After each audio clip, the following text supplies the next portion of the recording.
Imagínate que se estrena una nueva película por la que estás muy emocionado y tu amigo te dice que es muy buena, pero te recalca que no se te olvide ir a verla, porque dentro de 2 años va a desaparecer. Sí, desaparecer.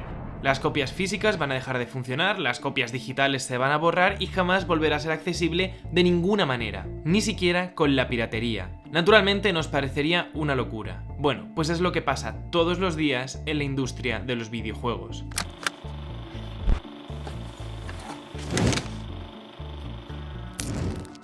El concepto Lost Media se refiere a obras, normalmente audiovisuales, que se han perdido para siempre. En la industria del cine, la preservación de las películas ha sido un problema desde su invención. Dato curioso, se estima que aproximadamente el 75% de las películas mudas de Estados Unidos han desaparecido con el paso de los años. Cuando el cine se empezó a tomar en serio como un arte, se empezó a hacer un trabajo más serio de preservación. En los 120 años que lleva existiendo el cine, se ha pasado de limpiar manualmente el celuloide a archivar las películas en DVDs o digitalmente en la nube. Hoy, más que nunca, es fácil preservar las películas extranjeras o independientes gracias a que cualquier persona puede crear una copia digital y distribuirla a través de internet, aunque claro está, esto es ilegal. Pero hay una diferencia esencial entre el cine y los videojuegos. Para empezar, no existe el mismo respeto hacia los videojuegos, ya que es una forma de arte que lleva existiendo menos de 50 años. Y, por otro lado, el cine se ve. Se puede ver en el móvil, en una sala de cine, en un proyector analógico, pero en resumen hay muchas maneras de preservarlo. En cambio, los videojuegos se controlan, necesitan una interacción constante con el jugador y por lo tanto es necesaria una máquina que pueda procesar el videojuego a máxima calidad y que además tenga algún tipo de mando que te permita controlarlo. Esto lleva al primer problema en cuanto a preservación se refiere, los soportes físicos. No existen películas hechas para ver solo en DVD o solo en VHS o en Blu-ray, pero sí que existen videojuegos creados para la PlayStation, la DS o la Wii. Sus especificaciones, controles y diseños se basan en las propiedades de dichas consolas, y esto presenta un problema. Un juego de la PlayStation 1 se puede transportar a la PlayStation 5, a la nueva Xbox o a un ordenador. La potencia de la máquina no es un problema, y los controles del mando se pueden traducir de uno a otro más o menos de forma sencilla, incluso se pueden traducir al ratón y al teclado. Pero ¿qué pasa con la Wii, que necesariamente necesita un sensor de movimiento? O con la DS, que tiene 2 pantallas y una de ellas es táctil. No hay consolas equivalentes hoy en día, ¿y cómo se va a traducir esa experiencia a un ordenador sin perder la esencia del juego? Ya sea a través de una versión oficial de la desarrolladora o a través de la piratería. Siempre se va a perder algo en la preservación. Para entender mejor la preservación voy a dividir los videojuegos en 2 grandes grupos, para un jugador y multijugador. Los juegos para un jugador van desde el Tetris hasta The Last of Us. Se centran únicamente en la experiencia del jugador en solitario y no es necesario conectarse a internet. Muchas veces estos juegos se preservan a través de la piratería, pero aparte de ser ilegal siempre presentan muchos problemas. Supongamos que quieres jugar a un juego exclusivo de PlayStation 2, pero no tienes una PlayStation 2 y además solo existen copias físicas del juego que se han revalorizado y ahora se venden de segunda mano por 100 euros. Por lo tanto, la única opción que te queda sería piratearlo y jugarlo en tu ordenador. Lo más normal es que te descargues una aplicación para emular el juego, pero seguramente existan errores de programación e incompatibilidades con el ordenador y que lleve a un mal rendimiento o que puede que incluso tenga virus, sin contar con los problemas que he dicho antes con los ejemplos de la DS y la Wii. Por lo tanto, si ignoramos la piratería, a nivel legal hay 3 opciones para preservar los videojuegos: los ports, los remaster y los remakes. Los ports son la mejor opción, ya que se trata de coger el archivo del juego original y transportarlo a una consola nueva, nada más.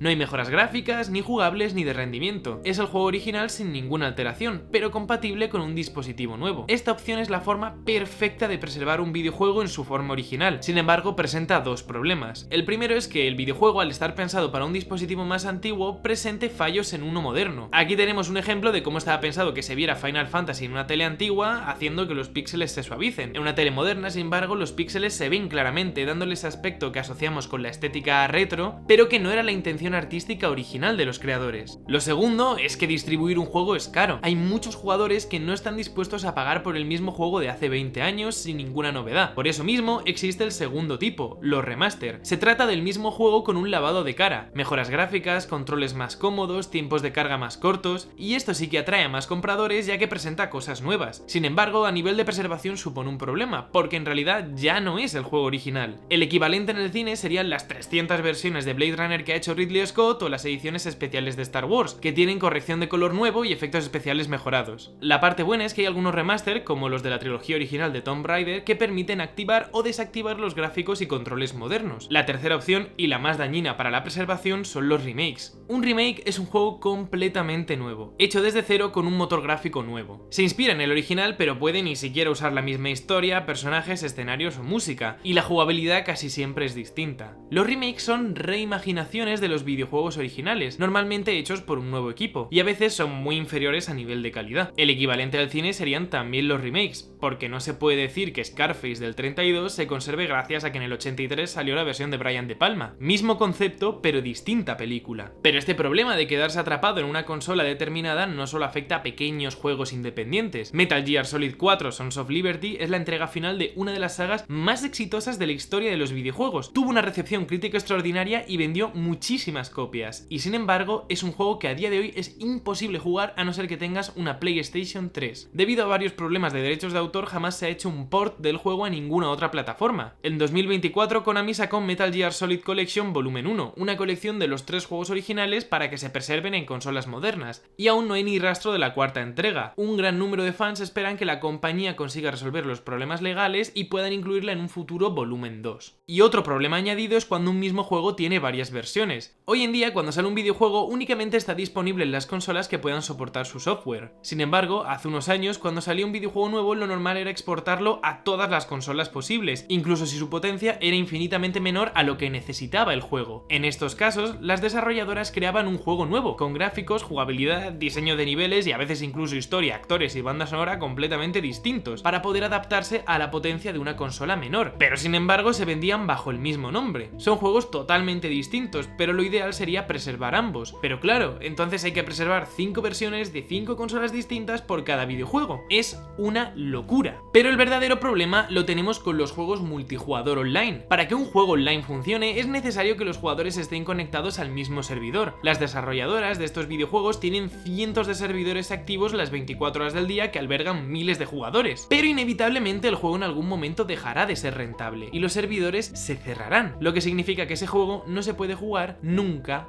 más. En la estantería de mi casa hay una copia física de Overwatch, un juego únicamente online extremadamente exitoso y que incluso ganó el GOTY de 2016, que son los Oscars de los videojuegos. Bien, pues ahora ese disco no es más que un pisapapeles, ya que los servidores de Overwatch cerraron en 2022 y el juego ya no se puede usar. Si se introduce el disco a una Play 4, el juego se abrirá, pero no se puede jugar a nada, salvo a un par de tutoriales offline. Los servidores se cerraron para favorecer la salida de Overwatch 2, que recicla muchos de los escenarios y personajes del primero. Pero claro, Overwatch 2 es un juego gratuito y Overwatch 1 costaba 70 euros en el momento en el que yo lo compré y ahora no se puede usar, y que además ganó el premio a Mejor Juego del Año compitiendo contra Uncharted 4 o Dark Souls 3. En cuanto a juegos online se refiere, no hay que olvidar que en realidad las actualizaciones también son los media. Cuando un juego se actualiza puede cambiar su mapa, personajes, jugabilidad, historia, etc. Los desarrolladores pueden añadir o quitar cualquier cosa en cualquier momento, normalmente con el objetivo de arreglar fallos del juego que se descubran posterior a la salida. En los juegos para un jugador esto no suele suponer un problema muy grande, ya que muchos de ellos tienen la opción de no actualizarse o de jugar versiones pasadas. Sin embargo, un juego online es obligatorio actualizarlo para poder seguir jugándolo. Un ejemplo clarísimo lo tenemos con Fortnite, el cual se actualiza y cambia constantemente. Por eso, la primera versión del juego que yo probé el día de su estreno, con su mapa, controles y aspectos clásicos, se ha perdido para siempre.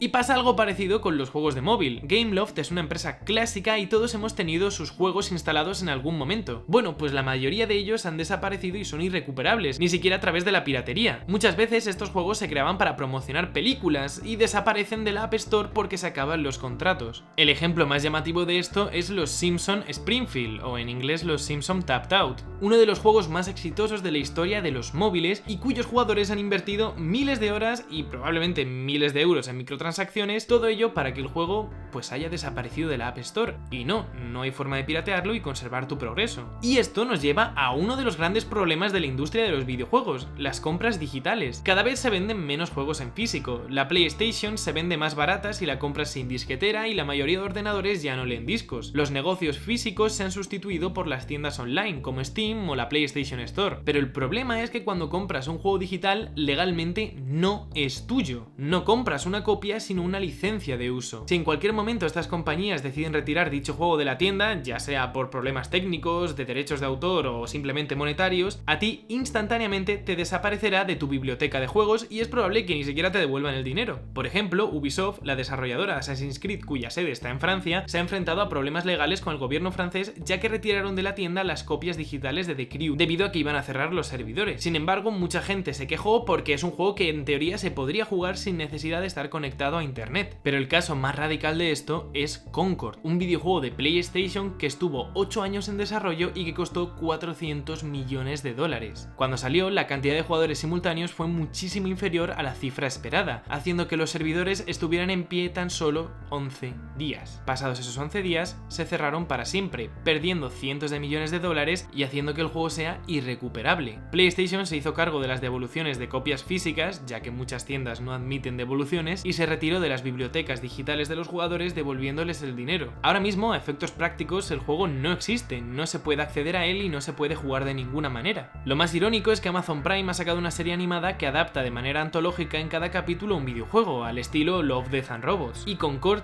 tiene un capítulo. Y es curioso porque probablemente dentro de 20 años ese capítulo se pueda seguir viendo, pero el videojuego en sí no se podrá volver a jugar nunca. Como he mencionado antes, los gobiernos ya están presionando a las desarrolladoras para que pongan remedio al asunto. Por ejemplo, Steam ya avisa que al comprar un juego solo estás adquiriendo una licencia. En cuanto al cierre de servidores, hay propuestas de todo tipo, que se pueda jugar offline contra la IA de la máquina, que se puedan crear servidores privados. Hay personas que proponen la creación de una ley que obliga a las desarrolladoras a liberar el código fuente del juego en caso de no hacer ningún esfuerzo de preservarlo en X años, y que así cualquiera pueda ejecutarlo. Poco a poco los videojuegos se están tomando más en serio como un arte y se está haciendo un esfuerzo mayor por preservarlos. La Biblioteca Nacional de España ahora guarda una copia de cada juego nuevo español que se estrene, con el objetivo de preservarlo. Pero los problemas siguen ahí. Los juegos como Concord no es que estén perdidos, tan solo están en el cajón de alguna desarrolladora. El problema es que las personas no tienen forma de acceder a él, y la biblioteca evidentemente no puede hacerse cargo de distribuir copias.